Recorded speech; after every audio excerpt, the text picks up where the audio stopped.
Okay, now that we developed the machinery of resolvents, let's talk about the proximal point method. Let's consider the monotone inclusion problem of finding a zero of the maximal monotone operator A. This is equivalent to finding a fixed point of the resolvent with respect to A. The fixed point iteration, defined as xk plus 1, is the resolvent with respect to A applied to xk. This fixed point iteration is referred to as the proximal point method, or PPM for short. Another name is the proximal minimization. The proximal point method converges to a solution if one exists, because the resolvent is an averaged operator. So the convergence of the PPM is a direct consequence of Theorem 1. Let's see what kind of algorithms can be posed as an instance of the proximal point method. The first is the method of multipliers. Let's consider the following primal dual problem pair. So we minimize f of x subject to the equality constraint ax equals to b. And this problem has the corresponding dual problem of maximizing minus f star composed with minus a transpose t minus b transpose. And this primal dual problem pair is generated by the Lagrangian Lxu is f of x plus u inner product with ax minus b. And we also define L sub alpha as the augmented Lagrangian. So the first term corresponds to the Lagrangian. The first two terms correspond to the Lagrangian. And then there's the third augmentation term for the augmented Lagrangian.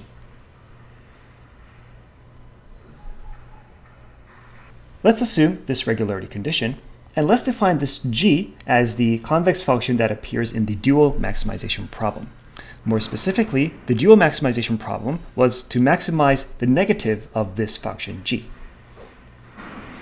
The fixed point iteration with the resolvent with respect to partial g can be evaluated in this way. So first we minimize the augmented Lagrangian with respect to the primal variable x with the dual variable uk plugged in and obtain the result as xk plus 1/2. Then we perform this linear algebraic calculations to obtain the next dual iterates x uk plus 1.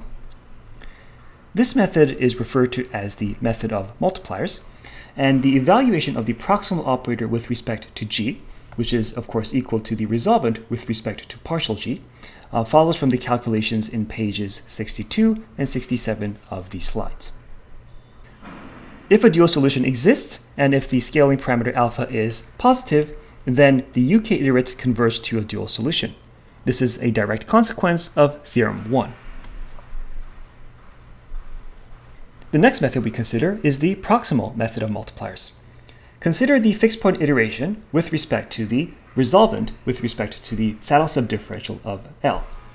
So we apply the resolvent of the saddle subdifferential of L to xk comma uk and obtain the next iterates xk plus 1, uk plus 1. The xk iterates can be obtained by solving this minimization problem, where we minimize the augmented Lagrangian with respect to x with the dual variable uk plugged in, with this additional penalty term where we are penalized for moving away from the previous iterate xk. That gives us the iterate xk plus 1. And then we obtain the next dual iterate uk plus 1 by performing this linear algebraic calculation. This method is referred to as the proximal method of multipliers. And the fact that the resolvent, j alpha partial L, can be evaluated using this formula follows from the calculations that we carried out in page 64 of these slides. If total duality holds, and if alpha is positive, then xk converges to x star, a primal solution, and uk converges to u star, a dual solution. This is a direct consequence of Theorem 1. Next, let's talk about operator splitting, an extremely elegant idea that allows us to vastly expand the class of algorithms that can be formulated into our unified approach. The idea of operator splitting is to split a monotone inclusion problem into smaller and simpler components. Presumably, the monotone inclusion problem at hand is not small nor simple, but in many cases it can be split into smaller and simpler components. Specifically, we transform the monotone inclusion problems of finding either a 0 of the operator a plus b or finding a 0 of operator a plus c into a fixed point equations constructed from operators a, b, and c and their resolvents. The unified approach is to formulate an optimization problem as a monotone inclusion problem, then apply an operator splitting scheme, and then use a fixed point iteration. Let's see this in action. The first operator splitting method is the forward-backward splitting method. Let's consider the monotone inclusion problem of finding a 0 of the operator a plus b, where both a and b are maximal monotone, but the operator a is furthermore assumed to be single-valued. For any alpha that is positive, x being a 0 of the operator a plus b is equivalent to, 0 being contained in this. So here we have identity x minus identity x, and then this minus sign multiplies to this minus, so we have a plus alpha b plus alpha a. So the left-hand side and the right-hand side are equivalent, but we added and subtracted the identity operator. Then we take this single-valued operator and send it to the left-hand side, and then we switch the inclusion sign direction. Okay, and then since b is maximal monotone, we can apply the inverse to both sides and apply the resolvent to the right-hand side. So this chain of equivalences show that x is a 0 of a plus b if and only if it is a fixed point of the operator j alpha b minus I composed with I alpha a. This operator, composed with the identity and the evaluation of the operator a and the resolvent with respect to the operator b, is referred to as the forward-backward splitting. Let's assume that the operator a is furthermore beta cocoercive and that the step size alpha is a positive value between 0 and 2 times beta. Then the I minus alpha a step, which is referred to as the forward step, and the backward step, the I plus alpha b inverse, so the resolvent with respect to b, which is referred to as the backward step, are averaged operators. So our forward-backward splitting is a composition of two averaged operators, and the composition of two averaged operators is itself also an averaged operator.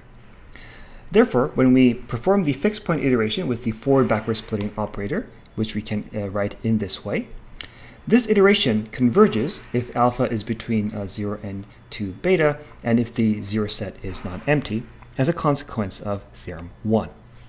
To clarify again, the resolvent with respect to b is 1/2 averaged, and I minus alpha a, this is an averaged operator under the assumption that a is beta cocoercive and that alpha is between 0 and 2 beta. The next splitting is backward-forward splitting. So backward-forward splitting and forward-backward splitting are quite similar. They're essentially the same splitting method, but with a permuted order. So x is a 0 of the sum of the operators a plus b, if and only if we perform the same chain of reasoning and we have the equivalence that x is a 0, if and only if I plus alpha b applied at x includes I minus alpha a x. Remember, a is still assumed to be a single-valued operator. And then now, if we try to understand what this inclusion means, this means that the multi-valued operator I plus alpha b evaluated at x has a certain output z, such that I minus alpha a x is equal to z, and z is contained within the output of I plus alpha b evaluated at x. Next, we take I plus alpha b, apply the inverse to get j alpha b z is equal to x. And then now that x is equal to j alpha b z, we plug the value x into here to get z is equal to I minus alpha a composed with j alpha b z, where x is the resolvent with respect to b applied to z. So this chain of equivalences show that x is a solution to the monotone inclusion problem defined by a plus b if and only if z is a fixed point of this operator. And perhaps to clarify, I should be writing this. So z is the fixed point of this operator, and x is the resolvent with respect to b applied to the fixed point z.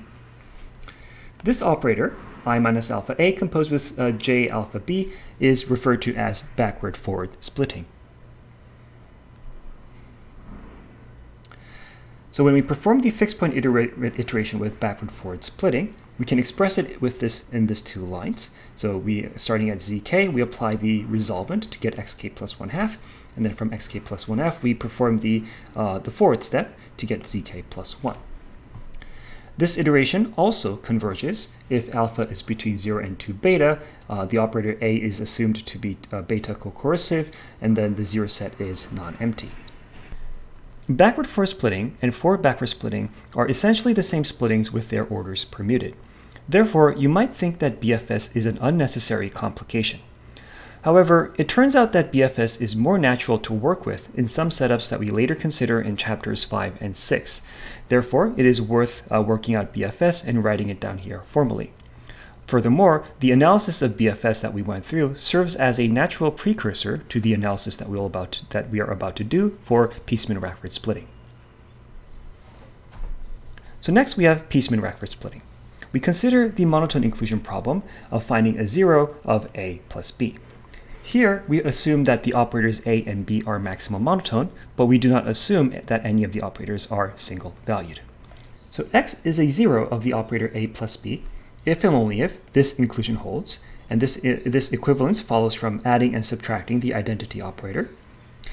Then we replace the I minus alpha B operator with the reflective resolvent composed with I plus alpha B, and this was the second reflective resolvent identity that we had established in page 70 of these slides.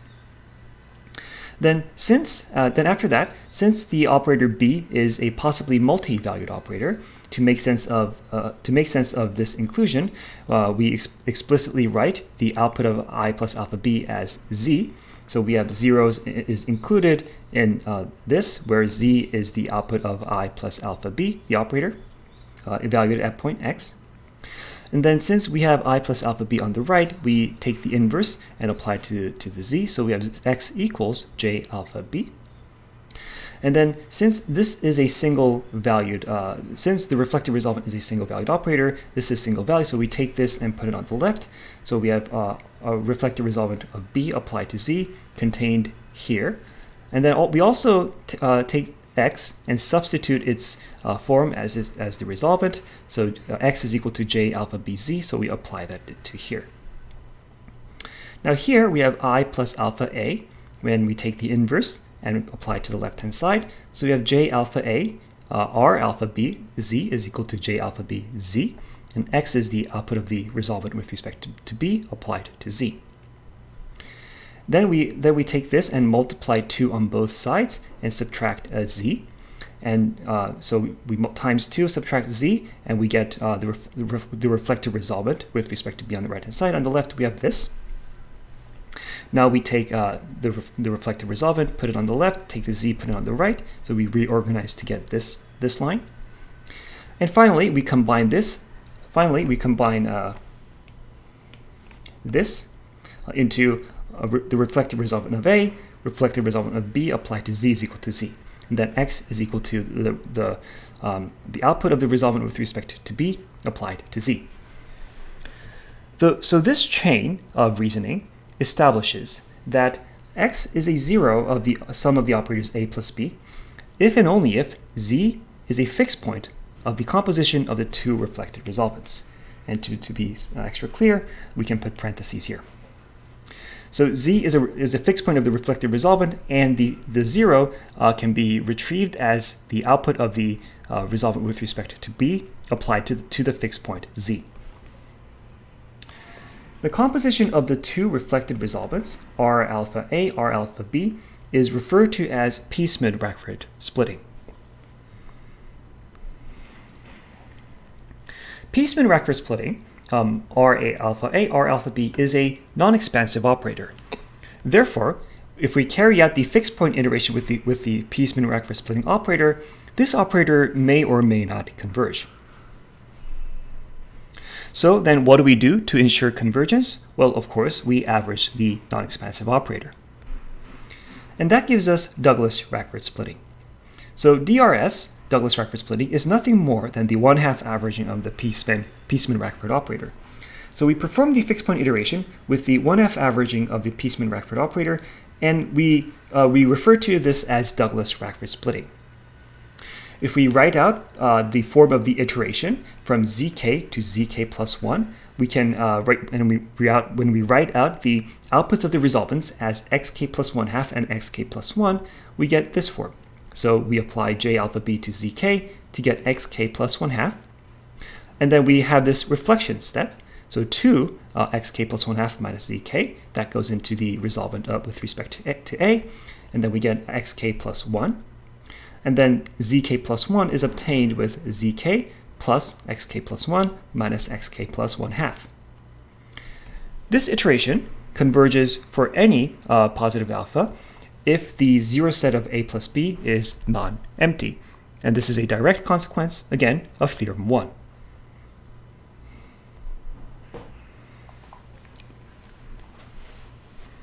Finally, we have the Davis-Yin splitting operator. So we consider the monotone inclusion a plus b plus c. So now we have 3 operators, and a plus b and c are assumed, again, to be all maximal monotone, but the third operator c is assumed to be single valued. Then for positive alpha, x is a 0 of the sum of a plus b plus c, if and only if z is a fixed point of this operator, I plus 1/2 averaging of the operator t, x is the output of the resolvent with respect to b, where the operator t is defined in this way. So we have r alpha b minus alpha c evaluated at j alpha b, composed with the r alpha a, and then we subtract out again minus alpha c evaluated at j alpha b. The derivation, so here I'm not showing the steps arriving that lead us to this derivation. You can find these steps in the textbook, but to give you a rough idea, it's essentially the same kind of steps that we carried out in the previous derivation of the Peaceman-Rachford splitting method. So we get a dys. Dys, Davis-Yin and Yin splitting, can be expressed in this way. And here are the convergence properties. So if the operator c, if the single valued operator c is furthermore beta cocoercive, and if the step size alpha is a positive value between 0 and 2 times beta, then this operator, the Davis and Yin splitting operator, is an averaged operator. The proof of the averageness of the dys operator is not that simple, but we will later discuss it in chapter 13. The fixed point iteration with dys can be carried out in this form. So everything is exactly the same as before as drs, except the only difference is that after we obtain xk plus 1/2 by applying the resolvent with respect to b, we add in this additional term. So this term, where we subtract minus alpha c evaluated at xk plus 1/2, this is the only difference compared to Douglas-Rachford splitting. This method converges if alpha is between 0 and 2 beta, and if a solution exists, as a direct consequence of, again, theorem 1. The dys splitting method has this nice property that it reduces, it contains as a special case of all the splitting methods that we have discussed so far. So when the operator a is equal to 0, dys reduces to backward-forward splitting. When the operator b is equal to 0, then dys reduces to forward-backward splitting. When the operator c is equal to 0, dys reduces to Douglas-Rachford splitting. And when both operators a and c are equal to 0, and when we only have the operator b, dys reduces to the proximal point method.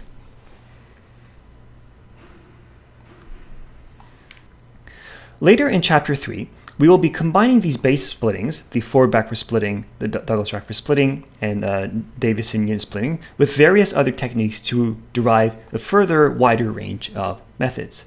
But for now, we will just directly apply the base splittings to convex optimization problems. The first instance of this is the proximal gradient method. Consider the optimization problem of minimizing f of x plus g of x, where f and g are both assumed to be CCP functions, and f is furthermore assumed to be differentiable. then x is a minimizer of f plus g. In other words, x is a solution to this optimization problem if and only if x is a zero of the gradient operator plus the subdifferential operator of g. The fixed point iteration with forward-backward splitting can be written in this way. So the iteration proceeds by taking the point current iterate xk and then applying a gradient descent step. So we evaluate the gradient with respect to f and then move in the negative gradient direction scaled by alpha. And then we apply the proximal operator with respect to g. This method is referred to as the proximal gradient method.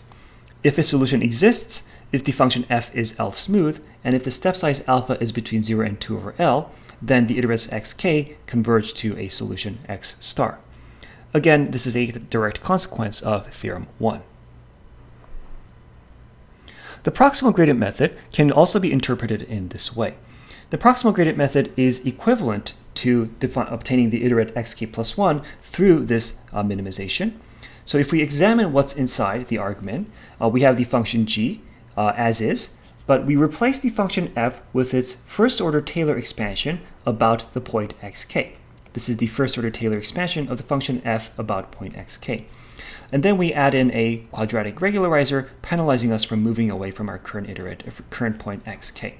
So to put it differently, the proximal gradient method can be interpreted to be something like a proximal point method. Instead of performing the proximal point method with f plus g, we instead perform the proximal point method with the first-order approximation of f plus g. The proximal gradient method also contains what's called the projected gradient method. So when the function g is the indicator function with respect to the closed convex set C, then the proximal gradient method, the proximal gradient method iteration becomes first take the gradient descent step and then project onto the constraint set C. So this particular instance of the proximal gradient method is known as the projected gradient method. Next, we have Douglas-Rachford splitting applied directly to convex optimization problems. Consider the primal dual problem pair of minimizing f of x plus g of x and maximizing minus f star evaluated at minus u minus g star evaluated at u. This primal dual problem pair is generated by the Lagrangian L of xu, which is equal to f of x plus x inner product u minus g star u. Here we of course assume that the functions f and g are CCP functions. The primal problem of minimizing f of x plus g of x is equivalent to the monotone inclusion problem of finding a zero of the monotone operator partial f plus partial g. This equivalent holds under the regularity condition of total duality holds. To put it differently, this minimization problem is equivalent to this monotone inclusion problem under the assumption of total duality, and we will formally prove this equivalence a few slides later. So if we write out what the FPI with DRS becomes for this monotone inclusion problem, and if we choose to apply the proximal operator with respect to G first before the proximal operator with respect to F, this is what the algorithm becomes. So we have our main iterate zk. We apply the proximal operator with respect to G to obtain xk plus 1/2. Then we do the 2xk plus 1f minus zk, and then we apply the proximal operator with respect to f to that to get xk plus 1. And then zk plus 1 is zk plus xk plus 1 minus xk plus 1/2. If total duality holds, and if alpha is positive, then the iterates xk converge to x star, xk 1/2 also converges to the same limit x star. And later in chapter 9, when we talk about duality more carefully, we will furthermore show that the iterates zk will converge to a limit z star, where this limit is of the form x star plus alpha u star, where x star is a primal solution and u star is a dual solution. DRS requires the functions f and g to be CCP, and requires the step size alpha, the proximal parameter alpha, to be positive.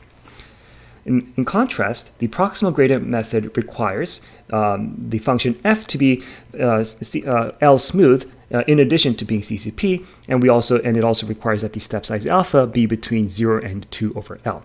So the requirement for proxgrad is more restrictive than that of DRS.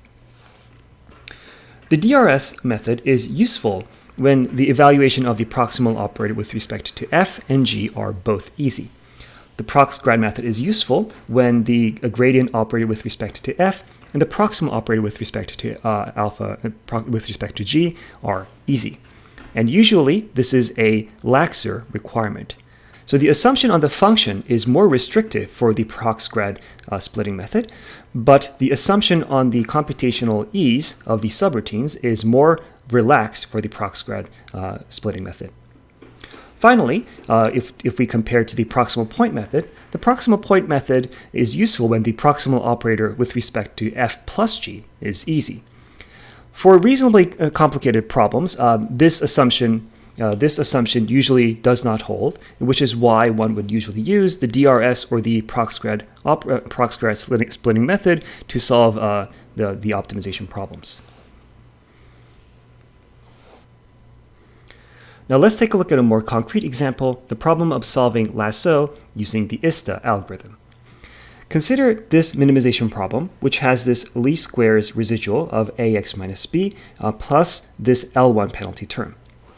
This minimization problem is referred to as the LASSO problem in statistics, and the statistical interpretation is that this L1 penalty term, which is also referred to as the LASSO penalty term, encourages the search of sparse solutions. But in any case, regardless of the statistical interpretation of this optimization problem, we will focus on the solution methods. Our first solution method is the application of DRS. So these three lines represent the fixed point iteration with DRS. Here, we apply the proximal operator with respect to this quadratic function first, and that gives us our first line of the algorithm, which, note, involves the computation of this matrix inverse. So we take zk, we add alpha times A transpose B, and we then form the matrix I plus alpha times A transpose A, and then we compute the inverse. The second line of the DRS method involves the application of the soft thresholding operator. The soft thresholding operator is something we had seen in Chapter 1 as the proximal operator with respect to the L1 norm. In any case, this is a very simple, computationally it is a very simple operator which we can apply element-wise. So the evaluation of performing step number 2 of computing xk plus 1 is computationally very cheap. And finally, in the third line of the algorithm, we perform a vector addition and vector subtraction to obtain zk plus 1. So this is also a very inexpensive computation. This DRS method converges for any positive value of alpha. Another option is to use forward-backward splitting or the proximal gradient method. The algorithm applied to this problem instance, where we consider this to be the smooth convex function, becomes this. So here in the first step of the algorithm, we start from point xk, we evaluate the gradient of this function, and then perform a gradient descent step. The gradient of this quadratic term is A transpose times AXK minus B. Note that in performing this step, there is no need to compute a matrix inverse. We just need to perform a matrix vector product with the matrix A, and then a matrix vector product with the matrix A transpose. After this gradient descent step is performed, we can apply the soft thresholding operator, which again is very computationally inexpensive. When we compare these two algorithms, the step size requirement for the first version, for the DRS, is just that alpha is positive, which is very easy to satisfy. Whereas for the proximal gradient method, we need alpha to be between 0 and 2 over the maximum eigenvalue of A transpose A. Usually, we do not have a priori knowledge of what the maximum eigenvalue of A transpose A is, so the value of alpha needs to be determined by trial and error when we are using the proximal gradient method. By the way, the proximal gradient method applied to this to the LASSO problem. So to be more precise, this particular iteration is referred to as the iterative shrinkage thresholding algorithm, or the ISTA algorithm. If we compare these two methods, the step size requirement for DRS is much more relaxed than the proximal gradient algorithm, but the DRS algorithm requires the computation of the matrix inverse. The computation of xk plus 1/2, which involves the matrix inverse, can be prohibitively expensive when the matrix dimensions m and n are large. When that is the case, the forward-backward splitting method, the proximal gradient method, the ISTA algorithm becomes the more computationally efficient splitting method for this type of problem. Next, we have DYS applied directly to convex optimization. Consider the primal dual problem pair, where we minimize f of x plus g of x plus h of x, and we maximize minus the conjugate of f plus h evaluated at minus u and minus a g star evaluated at u. This primal dual problem pair is generated by this Lagrangian L of xu, where we have f of x plus h of x plus x inner product u and a minus g star evaluated at u. The fixed point iteration with DYS first applies the proximal operator with respect to g, then applies the gradient update with respect to h, applies the proximal operator with respect to f, and then computes the iter update for zk plus 1. Compared to DRS, the only difference is this. So the addition of this gradient update term here is the only difference between DYS and DRS. If total duality holds, and if H is L smooth, and if the step size alpha is between 0 and 2 over L, then the x iterates converge to x star. The xk plus 1/2 iterates converge also to x star, the same limit.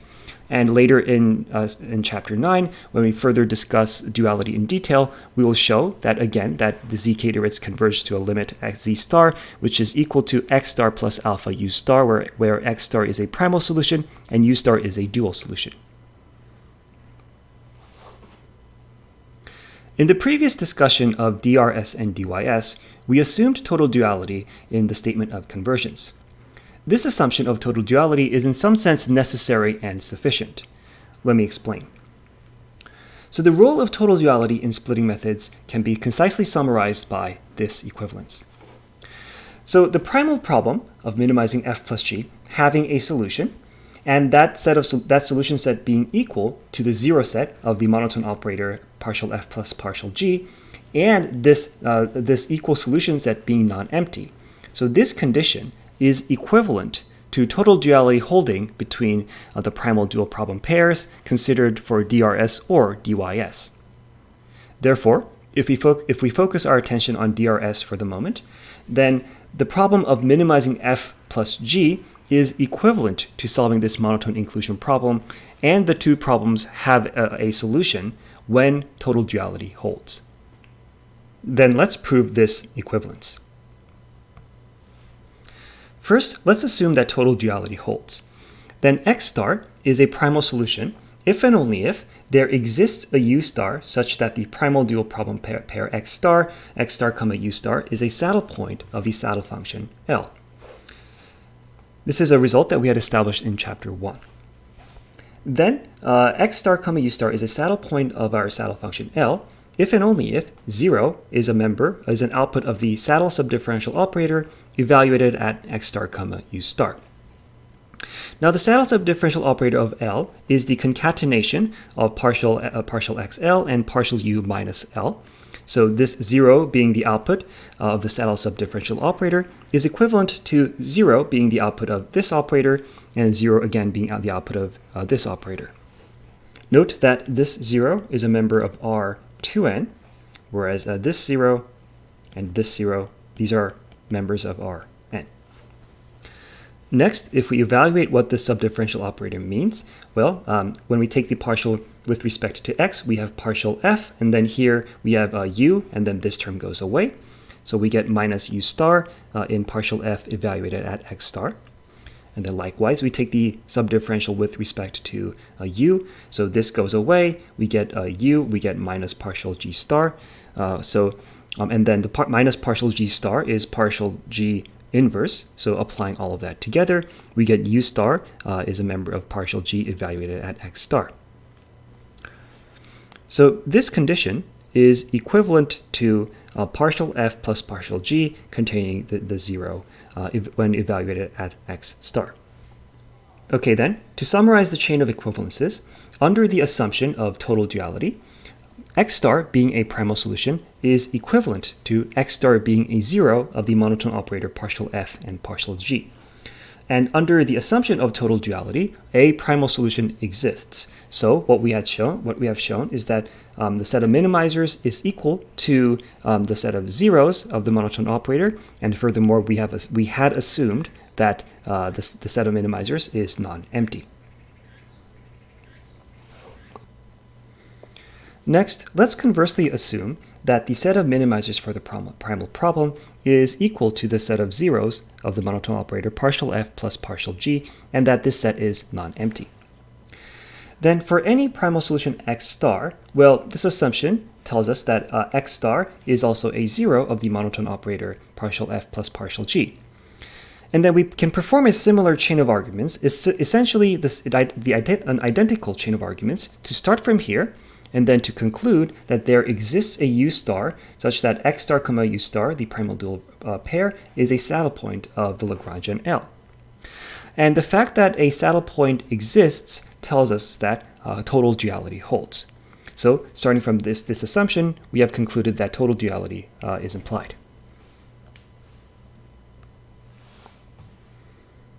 The splitting methods that we have seen so far are instances of fixed point encodings. A fixed point encoding establishes a correspondence between solutions of a monotone inclusion problem and fixed points of a related operator. Remember, the general rubric that we are studying in this chapter is to take a monotone inclusion problem and convert it to a corresponding fixed point problem, and then performing the fixed point iteration to find a solution. The splitting methods are fixed point encodings that transform the monotone inclusion problem into a computationally useful fixed point problem. The proximal point method for backward splitting, backward forward splitting, Douglas-Rachford splitting, Davis-Yin splitting, these are fixed point encodings. Let's briefly discuss why we use the resolvent in constructing these fixed point encodings. Well, the splittings that we use, they rely on resolvents or direct evaluations of single-valued operators. So the direct evaluations of the operators involved, that seems quite natural because those are the operators that are involved. But why use the resolvent? Why not use other operators such as something like this? Well, one is computational convenience. If we have a subdifferential operator, evaluating something like this operator is usually difficult.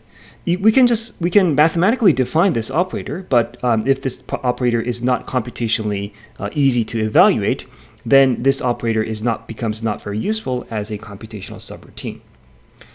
Also, furthermore, single-valued operators are, in some sense, the algorithmically actionable operators. So when we are implementing an algorithm, in most instances, we are capable of computing and storing a vector in Rn, but how would one represent a set in Rn? Certain nice sets can be represented efficiently on a computer, but in general, sets in Rn are difficult objects to represent on a computer. So the use of multivalued operators, which is something I promote in these lectures, is something that's useful mathematically. Multivalued operators are a useful mathematical concept. However, what's algorithmically useful are the single-valued operators. Really, when we are constructing algorithms, the only thing we can use are single-valued operators. So the machinery of multi-valued, set-valued operators is a mathematical abstraction that we rely on in the intermediate steps. But in order to obtain a computationally actionable algorithm, we will eventually need to move on from the multi-valued operators and somehow arrive at a single-valued operator. And the resolvent is one way for us to take a multi-valued operator and then obtain a related single-valued operator that's computationally actionable. Next, let's discuss the role of maximality. Throughout these lectures, we've assumed that the operators in consideration are not just monotone, but that they are furthermore maximal monotone. Where does the assumption of maximality enter?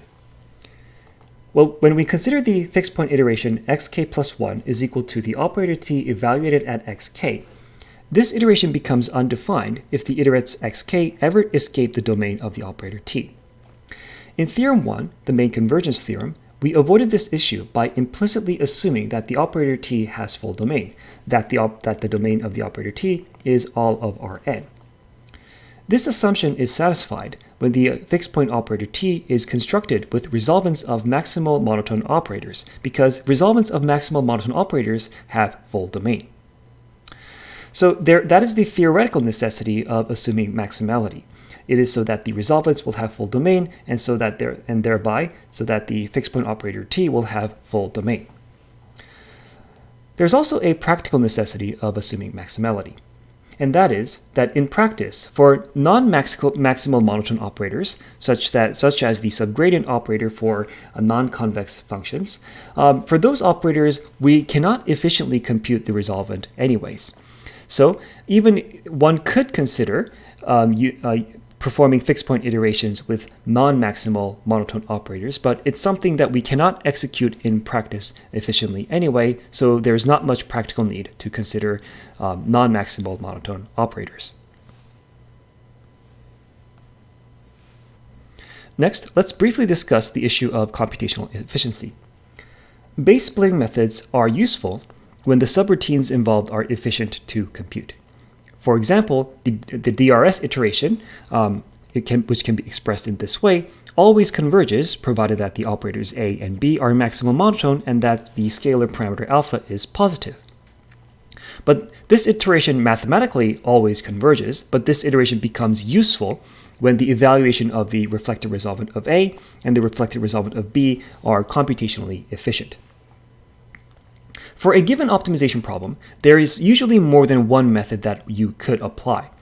So the key idea, the main trick, is to find a method that uses computationally efficient split subcomponents. The splitting methods that we've considered so far split 2 or 3 components, 2 in the case of forward backward splitting, backward first splitting, or DRS, PRS, and 3 in the case of DYS. That may concern some because some optimization problems have more than 2 or 3 subcomponents. Well, let's consider the consensus technique in this example. So we will consider the minimization problem where we minimize the sum of m functions. So we form the function g1 add g2 ... we add that up to gm. And here we assume that the functions g1 up to gm are, of course, CCP functions.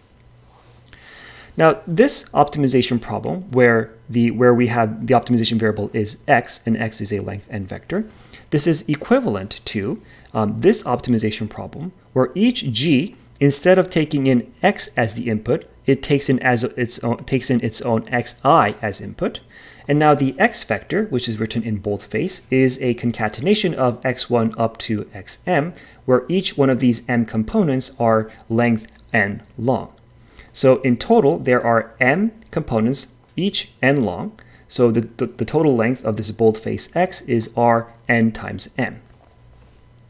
Now, if we leave this optimization problem in this form without any constraints, well, then the minimization of each function becomes entirely separate, and therefore, and in that case, the problem would be different from what we started out to begin with. So what we do is we add in this what's called consensus constraint. We require that the optimization variable x lies within the set C, and this set C constrains all the x's, x1 up to xm, to all be equal. This is a linear set, and in particular, C is a convex set. So this is a problem of minimizing a convex function subject to the optimization variable x lying within a convex set C. Therefore, this is a convex optimization problem. Now, this problem, furthermore, becomes equivalent to this monotone inclusion problem.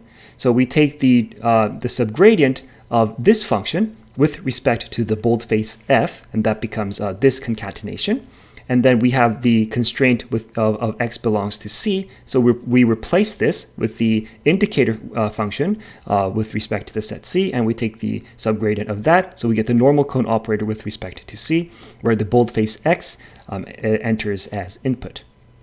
Now, the equivalence of this monotone inclusion problem to this optimization problem requires perhaps an assumption of total duality, or in this case, we assume this regularity condition. Now, the projection onto this consensus set is rather simple. It involves simple averaging. So here we write the projection onto C of the vector x as this thing. So boldface x bar is just the repetition of x bar m times. So repeat x bar m times. And the x bar is defined as the average of x1 up to xm.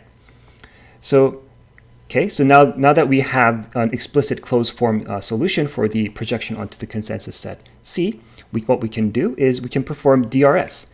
So first we start with our iterate zk, and then we perform the projection onto the constraint set C. That gives us the z bar notation.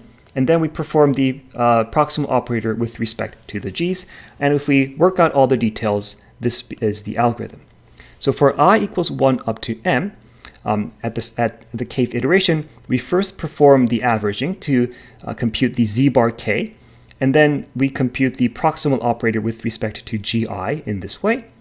And then we perform our zk update in this manner, where here the boldface z is a vectorized update that involves I equals 1 up to m. This method converges for any positive value of alpha, provided that this regularity condition holds and that a solution exists. This method is well suited for parallel and distributed computing. Here's another instance of the use of the consensus set.